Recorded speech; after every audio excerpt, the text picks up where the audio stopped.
Assalamualaikum warahmatullahi wabarakatuh. Perkenalkan, nama saya Martini dari kelas 11 akuntansi. Di sini saya akan membahas materi tentang kisah perahu Nabi Nuh. Selamat menyaksikan. Nabi Nuh adalah seorang nabi dalam agama Islam dan tokoh penting dalam Al-Quran dan Alkitab. Diutus untuk mengajak kaumnya menyembah Allah, tetapi ditolak hingga menyebabkan banjir bandang global yang menyelamatkan manusia melalui bahtera besar yang dia buat. Keadaan kaum Nabi Nuh, seluruh kaum Nabi Nuh alaihissalam yang kafir dan tidak beriman tenggelam walaupun sudah naik ke atas gunung tertinggi. Anak dan juga istri Nabi Nuh alaihissalam yang tidak beriman kepada Allah SWT juga ikut tenggelam dalam air banjir tersebut. Di sini juga ada manfaat dari perahu Nabi Nuh. Yang pertama, menyelamatkan umat yang beriman. Yang kedua, pelajaran tentang ketaatan dan keimanan. Yang ketiga, awal peradaban baru. Di sini juga ada kelebihan dari perahu Nabi Nuh.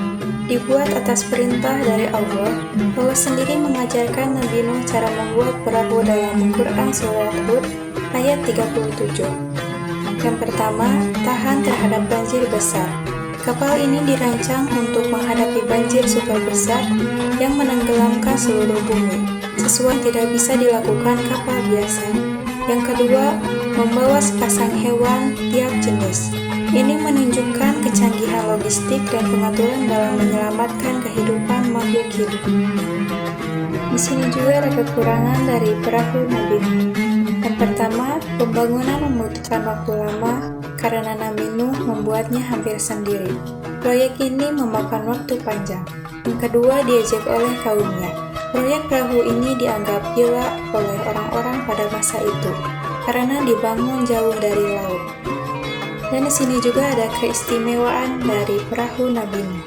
Yang pertama, mukjizat Allah yang nyata. Yang kedua, simbol keselamatan bagi orang beriman. Yang ketiga, bukti sejarah kenabian lintas agama. Mengapa kisah ini ada dalam Al-Quran? Jawabannya adalah sebagai peringatan dan pelajaran bagi umat manusia. Allah mengabadikan kisah ini agar manusia mengambil pelajaran tentang akibat dari mendustakan Rasul, pentingnya kesabaran dalam berdakwah, kuasa Allah dalam menyelamatkan hambanya yang taat.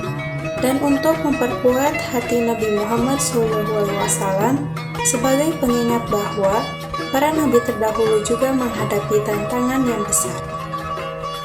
Kisah perahu Nabi Nuh disebut dalam beberapa surat, antara lain yang pertama, dalam Quran Surat Hud, juz 11 ayat 36 sampai 38, Allah memerintahkan Nabi Nuh membuat perahu.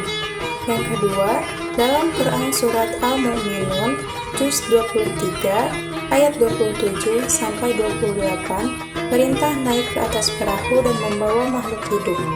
Yang ketiga, dalam Quran Surat Al-Qamar, juz 54, ayat 13 sampai 15, kapal sebagai tanda kebesaran Allah. Sekian yang dapat saya sampaikan kali ini. Mohon maaf bila ada kesalahan dan kekurangan. Semoga apa yang saya sampaikan kali ini bisa bermanfaat bagi kita semua. Terima kasih atas perhatian dan waktunya. Akhirul kalam, wabillahi taufiq wal hidayah. Wassalamualaikum warahmatullahi wabarakatuh.